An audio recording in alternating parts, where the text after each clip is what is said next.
Sejam bem-vindos ao primeiro capítulo da discussão espírita sobre a série The Chosen. E aí, pessoal? Aê, Falou. boa, muito bom. Olá. Super à vontade. Ó, nós vamos fazer o seguinte, nós vamos estudar a série The Chosen, utilizando ilustrações evangélicas, estudando Boa Nova, Evangelho segundo o Espiritismo, a gente vai tentar relacionar as coisas, mas isso aqui é uma conversa. Então, o pessoal pediu para eu editar, tirar todos os foros depois, mas não vou fazer nada disso. Ah, vai sim. Se vira aí, agora não dá um jeito de falar direito, tá? Melhorar o português, se bem que do lado de lá tá tudo certo, né? O meu problema eu acho que tinha que usar pessoas. Mas, aqui é um momento em que a gente vai realmente estudar juntos, tá? Pode ser, a gente não representa o espiritismo, nós somos espíritas. Então pode ser que a gente tenha opiniões diversas sobre alguma coisa, ou que nem seja isso que está escrito em algum lugar, e você fala pra gente nos comentários, não tem problema nenhum, nós vamos aprendendo juntos. Certo, pessoal? Então a ideia é a gente conversar.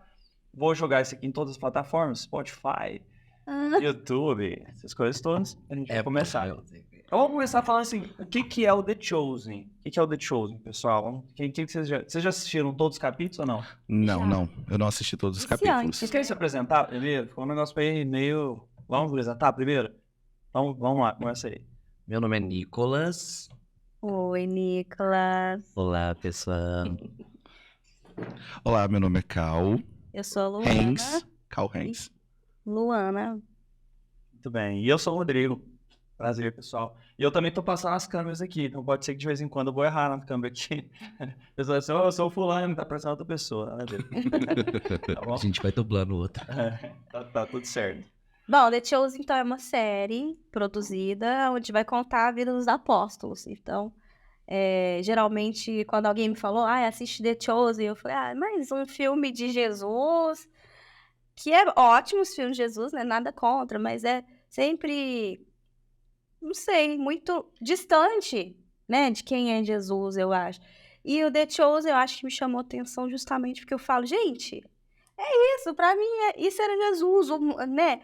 Ali no meio de todos, humano, sorrindo, né, se envolvendo na cultura também quando precisava, e é fantástico, uma série fantástica. A sensação que eu tinha também era que outras coisas que eu assisti eram chatas. Sorrindo. Né? E aí o roteiro do The Chosen é sensacional. Mas o que a gente vai fazer? A gente vai comentar capítulo por capítulo. Isso. Então, assim, é uma produção independente que fez o que é chamado crowdfunding, que é você financiar alguma coisa através do coletivo. Então, eles juntaram dinheiro... doados e toda a série está disponível gratuitamente. Então, isso eu acho muito legal. Mas é uma produção dos Estados Unidos, é em inglês, eles têm um sotaque lá meio puxado para aquela região, mas é em inglês, porque eles resolveram trabalhar com o principal público-alvo deles. A maior parte do público queria assistir. Está nos Estados Unidos. E eu não sei se vocês sabem, mas o segundo maior público é o Brasil. Bacana. Tanto é que eu acho que no episódio que eu assisti, que foi pela uma outra plataforma, que não é gratuita, ele, no final, o diretor, o produtor, ele fala, eu queria falar em português, porque vocês são muito importantes para mim, mas eu não vou conseguir falar agora. Então, eu vi que ele está disponível em 3 plataformas, 2 pagas e uma não paga. E é interessante porque, eu comentei mais cedo, numa conversa formal com a Luana, que quando eu fui assistir, eu falei assim, eu tava com muito sono. Falei, eu vou dormir daqui a pouco. Só que deu 5 minutos da série, alguma coisa ali no roteiro me prendeu de uma forma muito interessante, que eu acordei e não consegui dormir. Fiquei grudado ali já no capítulo 1. Gente, por causa de ficar acordado, vocês não têm noção, o negócio é muito legal mesmo. Gente, realmente, olha, é algo... É verdade.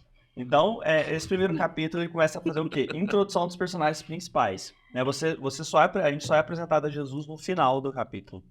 Né? E ele começa com a parte em que a Maria de Magdala tá ainda como jovem, quando criança, aprendendo uma parte de Isaías 43, 41, um negócio assim.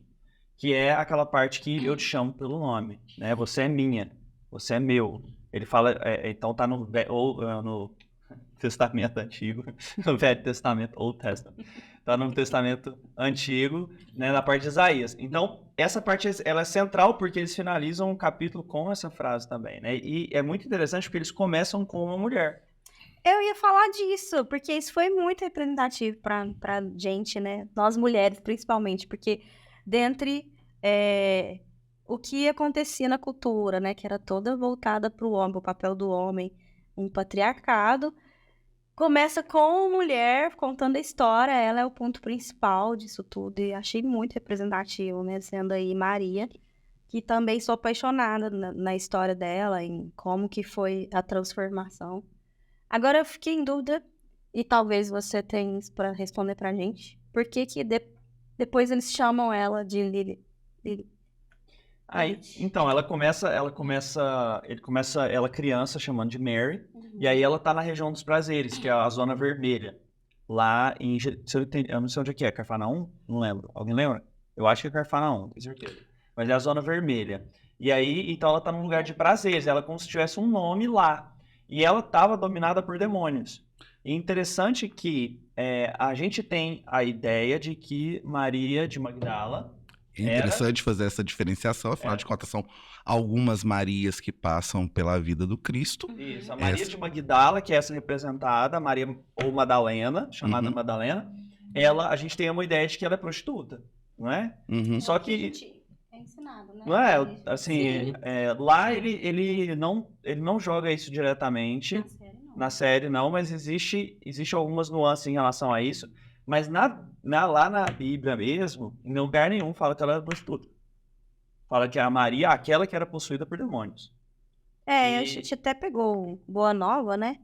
E aqui fala assim, onde ela ouviu as pregações do Cristo, Maria de Magdala, não longe da vila principesca, onde vivia entregue a prazeres, em companhia de patrícios romanos. Mas também não deixa claro de forma nenhuma.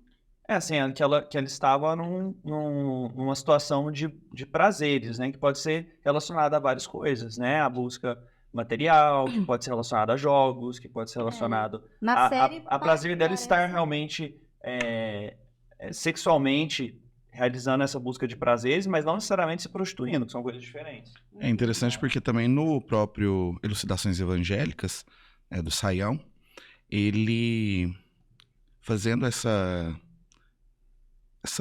explanação, né?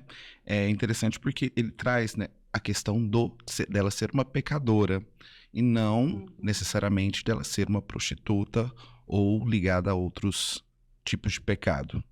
Interessante pensar também. Mulher de costumes livres, na verdade. Eu encontrei aqui mulher de costumes livres, vaidosa de sua beleza, não hesitou uma vez Talvez tocada. Significa, tipo, ela mostrava canela. Porque nós estamos falando de 2000 anos atrás. O que seria uma mulher de costume livre há 2000 anos atrás, Nicolas? Mas era vista aí, né? Ela era vista como assim, muito fora da lei, né? Do que eles esperavam mesmo. Que parte muito, quando a gente faz uma contextualização histórica, do que a Luana falou mesmo, né? Quando a gente pega a questão do patriarcado, de uma sociedade patriarcal, o homem como centro, o homem mais velho, mais sábio, como aquele que vai ter mais sábio, mais sabedoria, mais poder, um poder social, um poder econômico e político. E a mulher sempre à sombra, né? Então, às vezes, essa questão que eles trazem aí é dessa mulher que rompe com essa estrutura aí do patriarcado, né? De estar sempre numa posição de submissão. E aí eu já trago um assunto interessante para nós aqui, antes da gente continuar com a história da Maria, que é assim, que tipo de adaptação que essa série optou por fazer para poder atualizar Jesus para nós. Porque acho que a maior intenção não é necessariamente você pegar exatamente como era você conseguir dar a sensação para nós do significado de Jesus. Então eles fazem adaptações de algumas metáforas, eles fazem adaptações de algumas falas, tem alguns anacronismos, que o Nicolas é professor de história, a hora que ele estiver acompanhando lá a série, vai ver algumas coisas. Por exemplo, um detalhe lá, né? Tá direto, parece vela, mas parece que vela não tinha sido inventada ainda. Né? Foi inventada depois. Então é um negócio simples, mas que né, parece. E outra coisa, a questão do nome de Jesus. Né? O nome de Jesus, em aramaico, seria Yeshua. Né? E se você fizer uma transliteração com o grego e depois, no caso, por inglês, aí seria Jesus. Que a gente chama de Jesus, que aí já é o portuguesado mesmo, né? Então eles optam por, inclusive o nome, fazer uma transliteração, porque é o nome mais conhecido no Ocidente, é uma série feita para o Ocidente. Né? Senão, aí seria outra escolha artística fazer igual, por exemplo, no Paixão de Cristo, que aí o Mel Gibson pegou e todo mundo falava aramaico, o nome era original, e aí tudo é dessa forma, né? Então, quando a gente fala assim, nossa, o nome Jesus tem poder, o que significa isso? É Yeshua? É Jesus? É Jesus? É Jesus? Seria a versão grega, latina, ou... Na verdade, seria o significado Exato. que ele tem. O significado que ele tem para nós, o significado que ele tem para a humanidade, né, da mensagem dele. É isso que dá poder a esse nome. Né? E o capítulo tem isso. Né? O capítulo chama... qual é o nome do capítulo? Eu te chamei pelo nome. Eu te chamei. Uma atualização, né, porque isso acontece, né, já dando um pequeno spoiler, como Jesus aparece no final do capítulo dessa série, ele chama Maria pelo nome, que também parece ser uma adaptação de acordo com o que traz lá na Bíblia. É né? do Isaías. É a frase Isaías, certinha, que tem no Velho Testamento. Mas aí ele usa para ela, né?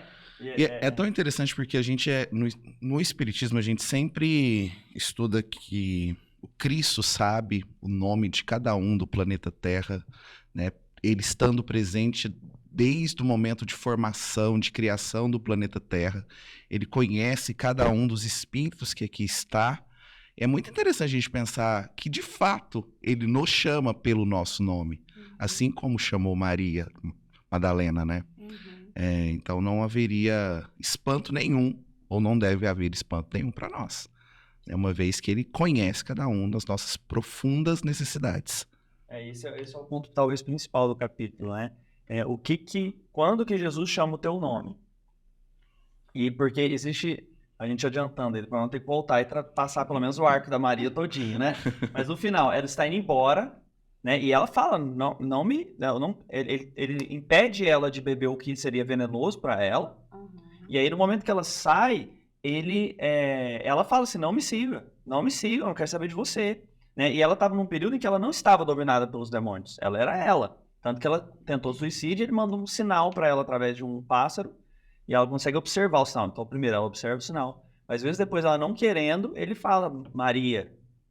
Né? E aí ele usando a palavra que tinha mais apelo para ela, porque era a lição mais importante para ela, aquela que ela tinha decorado, aquela que ela tinha anotado. Então ele usou o que era mais pessoal para Maria, para poder convidá-la. E é tão pessoal que é o nome, teórica, pelo que a gente entende, o nome original lá da região onde ela estava quando criança. Né? Não é o nome da região atual, né? O Lilith, né? É o Mary ou Maria, né? Que é aquele nome da infância, da região ali de Magdala, que é o primeiro lugar que aparece. Eu acho que isso traz uma mensagem muito importante, que complementando o que o Cal falou, porque quando fala lá, por exemplo, né, da passagem do Nicodemos, de tentar tirar, mas sem êxito, e quando Jesus consegue, é mesmo de que, muito igual no nosso dia a dia mesmo, né? Quando a gente fala de nos apegarmos de verdade a Jesus, muitas pessoas à nossa volta tentam nos auxiliar, mas não nos conhecem a fundo, né? Não sabem de verdade o que nós estamos passando, as nossas dificuldades. Muitas vezes a gente não deixa transparecer aquilo que realmente está acontecendo. E Jesus nos conhece a fundo mesmo, né? Diversas passagens aí que nós vamos ver ainda, eu tenho certeza, durante a série, que quando as pessoas chegavam até Jesus, ele sabia o que estava acontecendo, ele sabia quem era, ele sabia quem o havia tocado naquele momento ali, mesmo sem ver, olhar para a pessoa, ele sabia quem estava fazendo aquilo, né? Porque realmente ele sabe, nos conhece no fundo mesmo do nosso ser ali. E importante às vezes destacar, né? Quem é Jesus para o Espiritismo, né? Para a gente é a evolução máxima, né? Um espírito angélico celestial, né? De alta magnitude, alta inteligência, conhecimento. Então, é um verdadeiro terapeuta, ele vai saber exatamente o que falar e exatamente como ajudar, né? Nos conhecer a fundo mesmo. Sim, os espíritos lá na pergunta 625, né?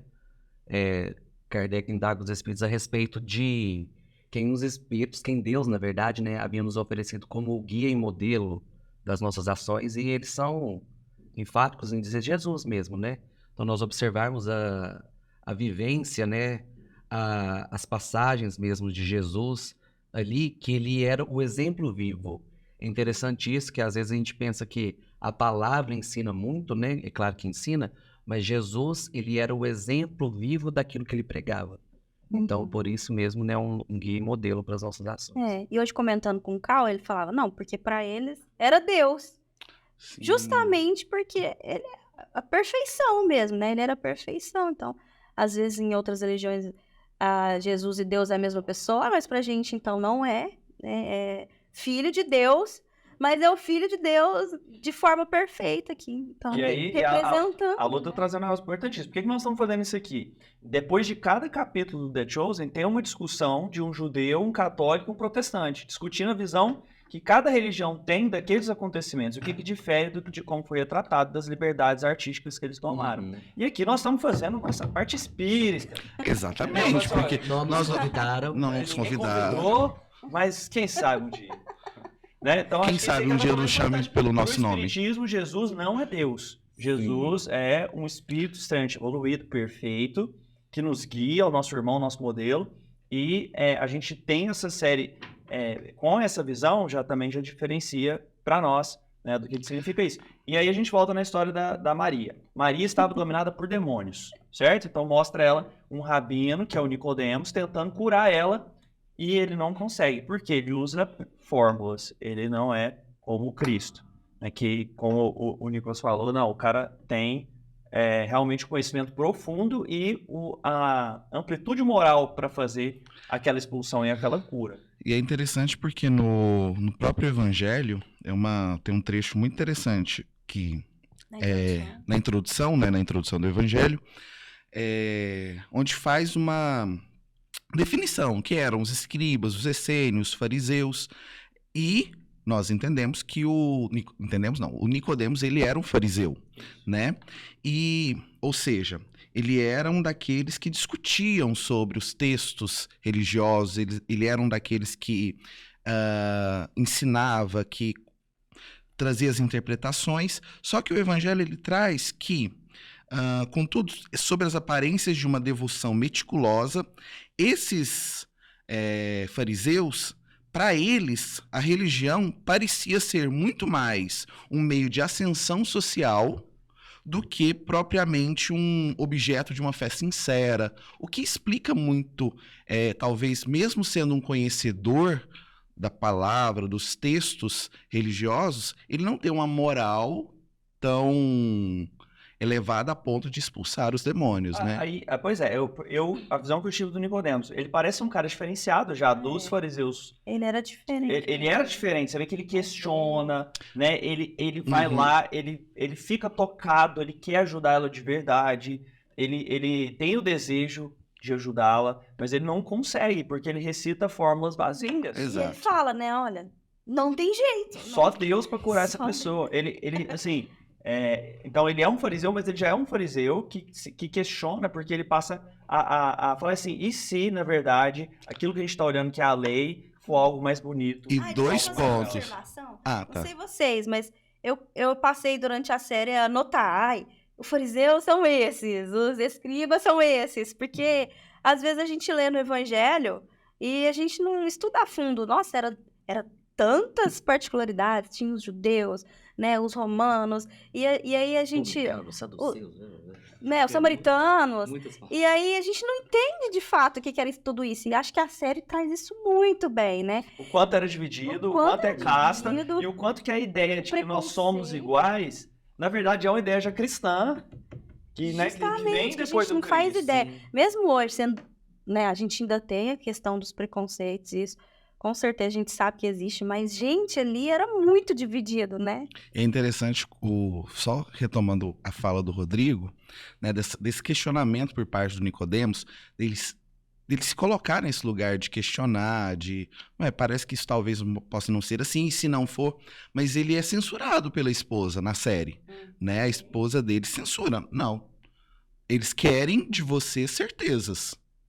Eles não querem esse cara que está duvidando ou que está questionando. Eu fico pensando nisso também, né? Quantas pessoas querem de nós professores, dos médicos, certezas.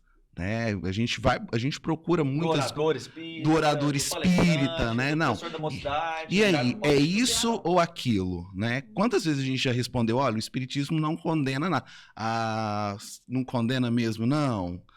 Querendo que a gente coloque uma certeza, não, ó, você está salvo.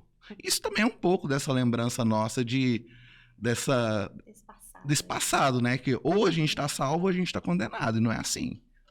Porque aí ele vai lá nesse lugar para falar do Shabbat. Isso. Né? Porque aí o Shabbat, aí a gente começa a tomar uma visão bem maior do que era esse costume, por que isso era importante. E aí, o que é o Shabbat? Então o Shabbat é o 7º dia, e o 7º dia ele deveria ser salvo para as questões de um dia santo, né? Não se poderia trabalhar. Aí tem uma discussão de que dia que era esse. Para algumas culturas é do sábado para o domingo, para outras é da sexta para o sábado.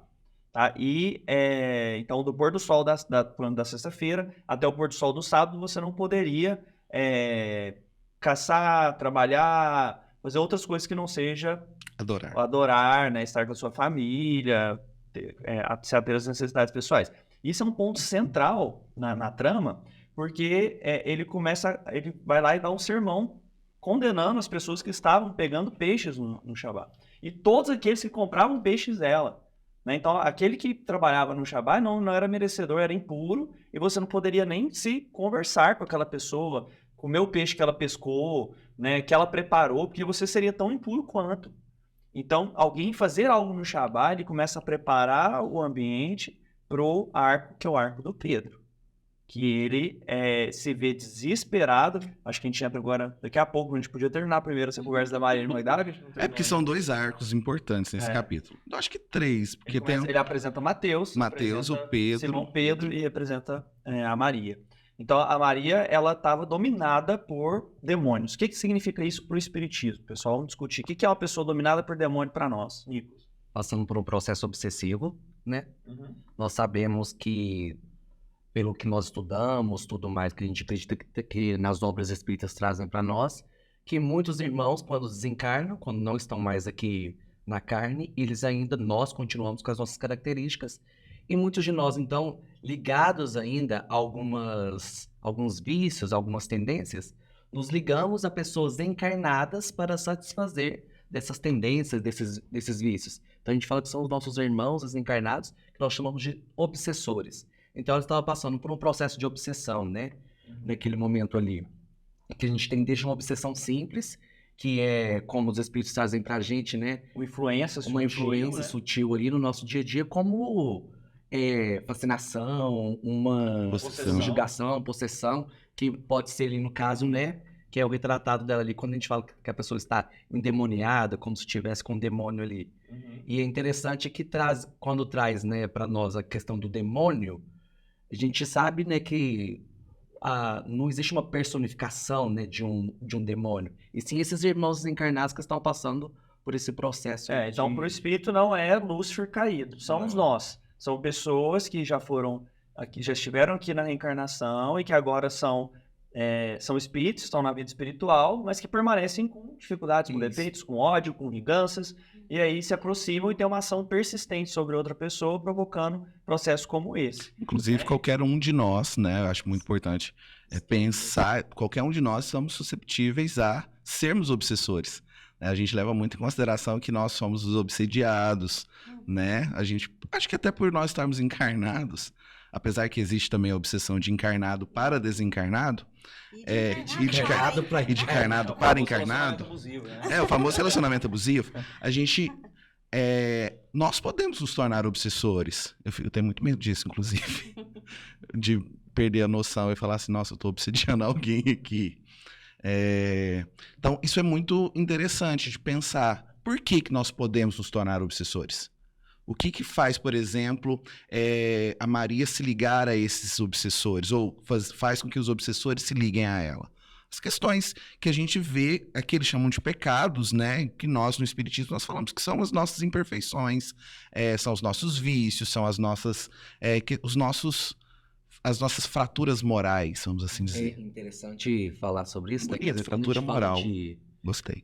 Quando a gente fala de vícios, a gente pensa muito nos vícios da carne, né? Os vícios físicos, mas nós estamos, né, impregnados aí, como o Cal disse, dos vícios morais, que às vezes a gente deixa de lado porque os outros gritam mais aos olhos, né? A gente gosta de falar daqueles que a gente não tem, né? Aham. A gente, você não tem um vício, você fala, ó, cara, que cara coisa craque, não sei o que lá, que coisa difícil. Agora os que a gente tem, a gente não fala muito, não. É mais fácil, Não né? é? Inclusive. Então ela tava possessa, que era sobre a ação de espíritos obsessores, e eu fiquei imaginando, assim, num processo de desobsessão que existe na casa espírita, a gente conversa com os espíritos, ou de forma individual ou coletiva, né? Existem tratamentos coletivos, como a corrente magnética, né? Vibração e assim por diante. A autoridade de quem que cura? Porque lá a gente viu que ele não tinha autoridade para curar nada, né? E se a gente vê, assim, a gente está tentando aqui, mas também isso é uma grande coisa, né? Então, a gente, no momento do tratamento, frequentemente precisa da ação de pensamentos positivos de múltiplas pessoas, de uma ação dos próprios espíritos, sintonia, porque realmente a única forma da pessoa se curar disso, na verdade, não é você expulsar simplesmente, é você cuidar daqueles que estão sofrendo, porque quem sente raiva, quem já ficou com raiva no trânsito, levanta a mão. Você que tá em casa, levanta a mão, né? Ai, gente, eu tenho um problema Não é? seríssimo com isso. Então pronto, ó. Cal, Eu- como é que você se sente depois de ou gritar, mesmo que tenha a janela fechada, você ficou com raiva de alguém? Como é que você se sente? Como é que fica o seu dia? Eu tenho muito problema quando as pessoas gritam comigo no trânsito. Porque eu sou uma pessoa que às vezes as pessoas gritam comigo no trânsito. E aí eu fico muito possesso com Pois é, aquilo. ó, o Cal não pode nem bater, dar uma ré na traseira do carro, que o cara começa a gritar com ele. Causar entendeu? Um muitos negócio assim. infortúnios aí. Mas, ó, o dia que a gente fica bravo com alguém, a gente sofre. É um dia ruim. A gente, Com certeza, né? gente. Imagina passar uma existência, anos, atormentando alguém.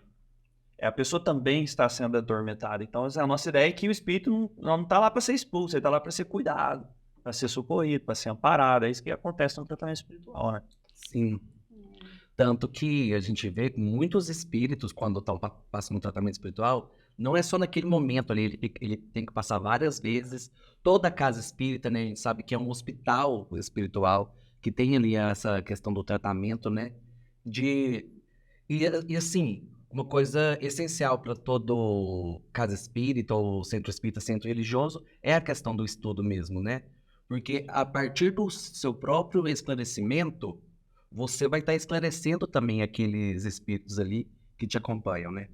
Muito bom, excelente colocação. Exato, O que nós estamos fazendo aqui é uma prevenção. A gente acredita que seja uma prevenção da exato. obsessão. Que a gente, E- ao se esclarecer, a gente previne isso. Por exemplo, para nós, espíritas, se não acontecesse a mudança moral na Maria, né, de Magdala, ou na Maria Madalena, de nada adiantaria o afastamento daqueles espíritos que estavam obsediando, né? Então, por que ela se cura? Né? Porque ela tem uma disposição a fazer essa alteração moral. Quantos de nós estamos dispostos a fazer essa alteração moral também no nosso dia? E vamos ver o quão bem sucedido ela vai ser. São cenas do próximo capítulo. Ah, Nossa. legal. Então, é assim, como eu queria- estou no capítulo, acompanhando com o capítulo, né? Tô Eu no queria 1. complementar aqui com Boa Nova, uma frase. Boa Nova, então, é uma psicografia de Chico Xavier, do espírito Irmão X, Humberto Campos. E fala então o seguinte: a pecadora de Magdala escutava o mestre, bebendo-lhe as palavras. Ó, isso aqui eu achei muito interessante. Homem algum havia falado assim à sua alma incompreendida. Os mais levianos lhe pervertiam as boas inclinações e os aparentemente virtuosos a desprezavam sem piedade. Então, o que ela esperava era alguém que a compreendesse, né? Também foi o que Jesus trouxe, que também auxiliou nessa mudança. Nossa. Porque ela... Perfeito, sua colocação. As pessoas estão sedentas disso, né? De pessoas que, ao invés de estar lá ou para julgar ou para desprezar, realmente te entenda, olhe para você, conheça pelo nome, conheça o seu passado, conheça quem você é, te acolha verdadeiramente. Isso está acontecendo o tempo todo. Não adianta a gente ser a pessoa que despreza, que chega, que dá uma lição gratuita ou que tenta aproveitar da pessoa de alguma forma. Eu fico imaginando, assim, levando para nossa realidade de professor, ensino básico, né? Quando nós temos um aluno, que é aquele aluno difícil, custoso, a gente tem 2 grupos. Ou o grupo do qual muitos professores fazem parte, que é o que censura e afasta aquele aluno, né? Ou do grupo que faz a bagunça com o aluno, né? E deixando, muitas vezes... E o que esse aluno, de fato, quer? Né? Alguém já parou para ouvi-lo, para entender, para tentar dialogar com essa criança, com esse jovem, né? Trazendo também para a nossa realidade aí do trabalho com o jovem. Eu pensei muito na questão da escuta empática, né? Porque ou nós ouvimos na posição de julgadores, ou a gente ouve na posição de eu sou mais sábio que você, eu vou esperar você acabar de falar, eu vou te trazer uma super lição que vai mudar a sua vida. Ou às vezes, quando você tá ali naquele momento, o que o jovem, né, ou a pessoa que nos procura quer apenas falar, né? Às vezes ela não quer nem que você traz uma solução para o problema dela. Que às vezes, isso acontece muitas vezes comigo, eu falo, nossa, mas fulano quer conversar comigo, o que eu vou falar para ela no final? Eu não sei como que eu posso ajudar, mas às vezes no final, quando ela termina de falar, ela fala, pronto, fiz o que eu precisava, eu apenas ouvi, não julguei, né? Às vezes a gente fala, nossa, eu tenho tanta dificuldade de não julgar, pelo menos que a gente possa silenciar naquele momento ali, né? Se você não consegue trabalhar o pensamento, primeiro trabalhar a boca, depois trabalhar o pensamento. Eu tenho uma técnica que é muito interessante, que é falar para o problema passar pelo meu racional. Eu acho que quando eu estou falando, quando eu estou verbalizando, está passando pelo meu cérebro. Então, eu acho que, de alguma forma, aquilo vai me ajudar. Pelo menos me acalmar, né? Então, às vezes, eu não quero ouvir também, não. Quero só falar. Quero só falar para passar aqui. E tem que falar para alguém, senão eu vou ficar parecendo uma pessoa que está conversando sozinha. Conversando com o espelho, com os espíritos. Lá na mesa redonda que tem bíblica depois, o cara que veio do judaísmo, ele fala que para o judaísmo, a doença é uma falta de totalidade em Deus, falta de Deus, né? E aí que alguma coisa vem e preenche. Então, se a gente vê que a Maria, ela foi redimida quando a figura de Jesus preenche algo dentro dela, né? Ele traz algo que faltava mesmo, né? E aí essa frase de Isaías Isaías, acho que é isso. É muito interessante, porque Maria vem de Miriam, significa águas amargas, em hebreu. E aí vem Jesus e meio que dá uma adoçada nas águas, né? Ele acalma, ele apacenta, mais uma vez, aquela metáfora da tempestade. Então, a presença de Jesus em um lugar que tinha aposta, que tinha ali o prostíbulo, o Nicodemos, por mais que ele tivesse vontade de ajudar, ele ficou escandalizado de ir naquela região. E Jesus estava lá onde é que era necessário para ajudar alguém. É muito importante, né? Também ele sempre ia os que necessitavam mesmo. Tanto é que o Nicodemos fala, olha, tô vindo aqui, mas pelo amor de Deus, Não conta pra ninguém, não. Não conta pra ninguém. É a última vez que eu não falo com essas palavras, mas não volto aqui mais. Um favor. E ele vai lá e ele tá nos lugares baixos. Pessoal, vamos encerrar essa discussão. A gente não passa pro próximo personagem. Né? A parte da Maria, a gente dá volta por enquanto. Eu gostei muito da forma como começou, embora eu acho que a série vai ficando muito melhor nos próximos capítulos. Eles também apresentam Pedro, Simão Pedro. Ali só Simão ainda, né? Porque ele é chamado a pedra depois, por isso Pedro, não é? Ou não? Tem que pesquisar, essa parte eu não olhei, assim. Essa parte eu não fui atrás. Então, beleza. Eu só entendi que ele era irmão de André, não é? Isso. Irmão de André. Isso. E aí eles trazem uma coisa que eu não sei o que vocês acham disso, né? Que é a relação dele com a esposa, de uma forma super próxima, brincando, beijando. Aí eu fui conferir, falei assim, gente, o povo já beijava na boca nessa época? E já beijava. Ai, que coisa boa. Já tem relato desde do Egito Antigo, o pessoal dando beijo na boca. Então acho que isso aí não foi anacronismo. Não sei como que era a frequência, né? Mas eu achei muito legal eles trazerem um casal. Talvez mais frequente que eu. E é legal porque vai trabalhar muito a questão familiar, né? Vai. Em outros Capítulos. No impacto disso na vida deles, como casal. Então... Sim, é interessante porque quando tem a cena, né, que ele chega, que o Pedro chega em casa e a esposa meio que passa uma pegadinha nele, né? Eu achei aquilo tão comum. Falei assim, gente, a gente não para pra pensar que eles eram pessoas que tinham 24 horas, e a sensação era talvez até maior, né? Que a nossa 24 horas hoje, porque não tinha tecnologia. Então, quer dizer, eles faziam brincadeiras, eles contavam piadas, eles passavam trote. Talvez... E a personalidade que ele vem trazendo do Simão é muito interessante, né? Sim. De ser um cara articulado, brincalhão, né? Preocupado com o negócio. O que eles trazem ali, né? Que a gente não sabe se isso aconteceu de fato. Que ele estava passando uma dificuldade financeira, estava na época dele pagar os impostos e ele não tinha aquela quantidade. Então, ele preocupado com isso. Desesperado, eu diria, né? Porque ele ia perder o parque, ia perder a forma de comer, ia perder a casa. Ele estava tão desesperado que ele foi uma espécie de rinha, luta. Tentar ganhar dinheiro. Eu falei assim, gente, como? Vou tentar entrar ali para ganhar dinheiro. Apostem em mim, vou levar alguns socos na cara, né? Sangrar para tentar ganhar dinheiro. Na verdade, ele tava fazendo um jogo, né? Exato. Ele ser fraco e todo mundo apostava contra ele. E aí depois... Só que aí ele tem o desprazer de vir um outro e dar um nocaute nele. Mas então, essa parte toda é uma reimaginação.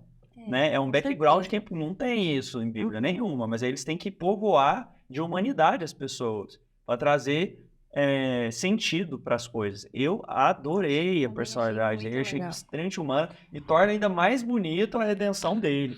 É a forma como ele se comporta com Cristo. E aí a gente vai entender assim, como as pessoas são diferentes, de repente juntas a gente tem a ideia de que eram os 12 assim, sentados à mesa, mesando, entendeu? Todos os amigos, deu tudo certo, sem que eles passaram a morar junto por 3 anos, do nada. E são 12 que vieram, né, alguns realmente eu não sei como que eu posso dizer isso, mas todos eram judeus, eu sei, mas tinham diferenças de crenças entre os judeus. O cobrador de imposto. Justamente, os que não se misturavam. Já depois vai vir aquele que é o... Como é que ele chama? Não, né? Zelote. Depois vai vir o Zelote. Aí, Zelote, cara, o cara quase da arte, assim, Krav Maga, tudo. Tem um... E é interessante, porque a gente também não pensa, eles eram casados, né? Eles tinham família, eles... Simão... Que sacrifício era esse? Né? Isso, esse sacrifício que eles vão passar, eles vão ter, né? Porque eles... A gente sabe, por exemplo, a figura do Pedro, tanto que ela é importante depois da ida de Jesus, né? Como esse Pedro teve que deixar coisas também para um amor humanitário, para um amor à humanidade, né? As pessoas que estavam ali para acolher a família universal. Ele estava desesperado para salvar a vida da família, ele quebra o Shabá, né? E aí ele descobre que outras pessoas estavam quebrando o Shabá. E aí ele resolve denunciar essas pessoas para poder ganhar favores com os romanos. Fazendo uma contextualização histórica. Obrigado. Que gostoso, que gostoso. O cara pagando o salário dele. Pessoal, daquele da mentira. Honre. É interessante porque quando a gente pensa na história de Roma em si, nós vamos dividir a história de Roma em 3 períodos, né? O período monárquico, republicano e o império. E principalmente no período republicano, que muita gente acha que foi no período de império, mas foi no período republicano que nós tivemos essa grande expansão do Império Romano. Então, quando nós chegamos ali na região, né, dos judeus, muitos judeus vão se unir aos romanos para, então, cobrar impostos, que nós chamamos, então, dos publicanos. Então, no Império, com uma vasta extensão, precisando, então, de proteção para todo aquele império, os impostos eram muito altos. A população judaica daquela época era muito pobre. Às vezes quando a gente vai passando passando mais aí nos períodos históricos, a gente tem uma imagem da população judaica, uma população muito rica, comerciante e tudo mais, mas naquela época era uma população muito pobre. Então eles passavam por dificuldades. E essa questão de Simão é uma coisa que mostra mesmo pela dificuldade que ele tinha de fazer um acordo com o general romano, né? Para então de delatar aqueles ali que não estavam cumprindo, né? Guardando pelo sábado, para minimizar as suas dívidas ali, para minimizar os seus impostos junto ao Imediatamente o governo irmão romano. fica escandalizado, porque assim, ele se aliar aos romanos era uma afronta, Traição. uma traição ao povo povo. terrível. Então, assim, ele estava se colocando nessa situação. Eu já ia te perguntar quão correto tinha sido essa. Depois você traz para nós no outro capítulo, o quanto que os romanos estão sendo bem representados, né? Porque existe um ódio intenso à figura dos romanos e vice-versa, né? Assim, qualquer desculpa era o suficiente para poder sair para violência com um judeu. Mas naquela época mesmo, os povos conquistados tinham uma versão muito grande mesmo aos romanos, né? Porque a forma, a imposição da cultura, a imposição muitas vezes de colocar o povo conquistado numa posição de inferioridade, né? De uma escravidão por dívida, era muito comum, né? A escravidão naquela época, as mais comuns eram prisioneiros de guerra e por dívida. Então, a posição do conquistador naquela época era muito temida e também as pessoas, né, tinham ódio, né, não gostavam dessa posição. Então, os conflitos eram muito grandes dentro dessa região, das regiões do Império Romano.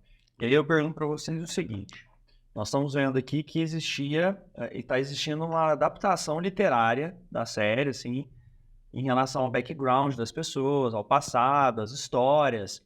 Eu lanço a seguinte pergunta para vocês: o que vocês acham que está acontecendo no Boa Nova? Porque o Humberto Campos é um cronista. Uhum. Então ele não está preocupado geralmente com um relato histórico na obra dele quando encarnado. Quando ele desencarna e escreve Boa Nova, ele está contando crônicas também ali imaginadas, adaptações, ou vocês acham que ele está fazendo um relato histórico da época?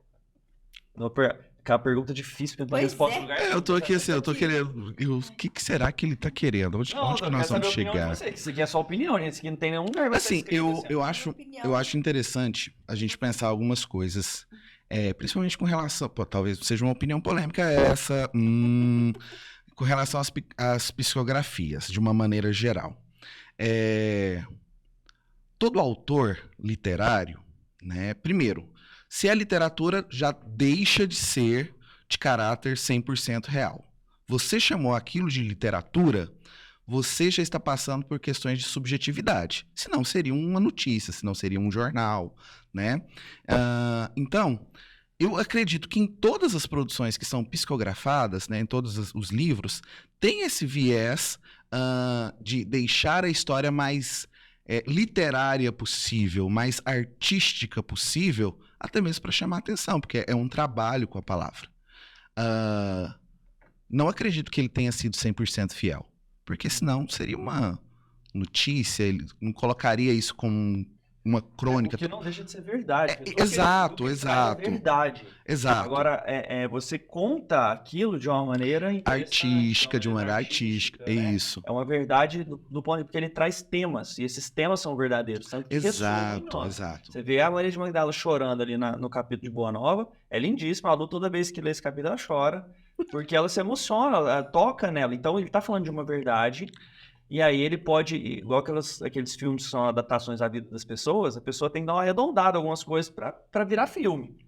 Então eu uma roteirizada. Acho que isso acontece, mas assim... Eu concordo, porque, pegando disso, né, porque não existe uma verdade absoluta. Se nós quatro aqui estivéssemos analisando o mesmo acontecimento, se nós fôssemos narrar, cada um narraria de acordo com a sua ótica, como você enxergou aquilo ali, né?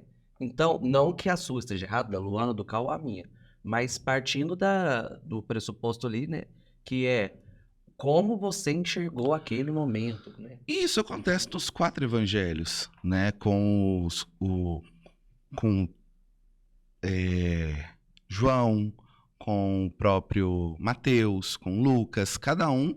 O Denise até coloca que isso é um atestado de veracidade. Exato. Né? Essas pequenas discordâncias, na verdade... nos faz crer que isso é real. Eu queria muito escutar, sem querer te cortar tanto, porque o nosso tempo tá acabando, eu queria muito escutar o que a Lu queria dizer em relação a isso, pra gente poder encerrar. O nosso tempo tá acabando, eu acabei de ver aqui. Não, eu ia falar que no início ele vai falar justamente sobre isso, e talvez, não sei se compensa a gente ler, que é Humberto Campos explicando o que é o Boa Nova. Ah, legal. Então depois pega uma frasezinha. Igual você pegou aquela frasezinha marota lá, que resume Não tudo. deu tempo, você pegou assim. de última hora. Frasezinha marota, eu achei conversando outra Eu já maravilhoso. coisa. li, mas Alô assim... vai pegar a frasezinha Toma, marota não, aqui pra gente o encerrar. Cal vai pegar uma frasinha marota. Tá, Enquanto eu vamos falando aí. É importante, só pra gente encerrar, que é justamente que é esse tipo de interpretação, background, imaginação, São Tomás de Aquino, ele trazia que a gente deveria fazer isso em relação à Bíblia, em relação a Jesus. A gente deveria imaginar no nosso dia a dia, imaginar como as coisas eram. Isso nos faz parecer muito mais próximos de Jesus. E eu acho que essa série consegue fazer isso. E eu acho que é um grande cuidado que a gente tem que ter, porque enquanto nós tivemos aí algo importante dentro da reforma, que foi o apego à palavra da Bíblia, para que não haja tanta incursões diferentes do que está realmente escrito, do que Jesus quis trazer para nós, ao mesmo tempo a gente precisa evitar ao máximo que vire uma adoração à Bíblia, e não ao Jesus que está na Bíblia. Então o Espiritismo ele tem uma proposta de a gente aproximar de Jesus da forma mais simples possível, dos ensinamentos de Jesus, né? Enquanto a gente tem uma crença muito forte que aquilo que está escrito sim é verdade, nós queremos evoluir, aprender com os ensinamentos de Jesus. Inclusive os que são trazidos de forma complementar através da psicografia. Podemos citar, por exemplo, que Emmanuel traz dessa época, que eu acho que faz o mesmo papel. Né? Quando a gente lê há 2000 anos, a gente tem essa sensação de imersão que essa série consegue fazer e que eu acho que é o que é tão importante. Eu me senti, durante todo o tempo que eu estava assistindo essa série, muito próximo de Jesus, com vontade de ler a história de Jesus, de vontade de ler o Evangelho, de vontade de conhecer as passagens, muita coisa fez sentido para mim. Então eu queria recomendar para quem ainda não assistiu, né, para quem ainda está nessa situação aí de casa, ainda não viu, para assistir o primeiro capítulo, assistir a série, acompanhar com a gente, porque nós vamos fazer esse momento de estudo aqui, junto com vocês.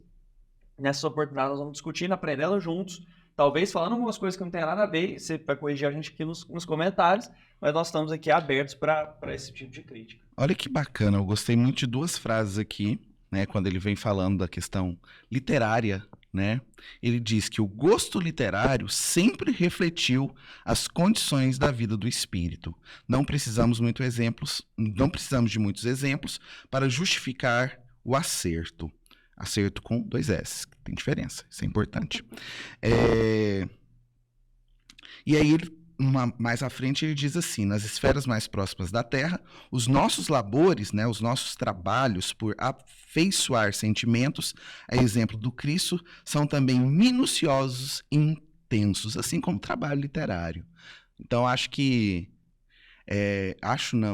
esse trabalho literário que ele faz aqui é justamente justamente para nos afeiçoar ainda mais essas belas 30 passagens que ele narra aqui. 33? 30. 30 passagens que ele traz no Boa Nova, de uma forma tão bonita, tão poética, vamos assim dizer. Então tá, pessoal, vamos encerrar? Eu concordo. A gente não falou Não, concordo que assistir a série me trouxe um Jesus mais próximo ainda, né? A gente emociona em várias passagens, vale a pena assistir. Essa semana eu tava seguindo uma blogueira que perdeu entes bem próximos, e aí ela falou, gente, sabe o que me fez bem? Assistir The Chosen. E aí eu falei, gente, é mesmo, Jesus nesse momento de dor é o que nos mantém, né? Nos mantém mais seguros. Então, essa série é linda, também recomendo a todos. Assistam com a gente, vai lá, assiste o capítulo 1, vem, escute nosso podcast. Vamos fazer e hoje nós não falamos do terceiro arco, que é o arco do cobrador de impostos. Mas a gente vai trazer depois. A gente vai trazer Vamos trazer no próximo capítulo. A gente traz depois, porque ele é um cara... eu afeiçoei a figurazinha dele. Eu achei... queria comentar, né? Fazer ele com toque. Mas a gente fala disso depois. Isso. Então tá, vamos encerrar. Muito obrigado. Vocês gostaram de participar? Demais da conta. Passou o frio na barriga, o pessoal tá favorável. Semana que vem a gente tá aqui de novo. Então tá. Pessoal, até mais. Grande abraço. Até a próxima. Beijos.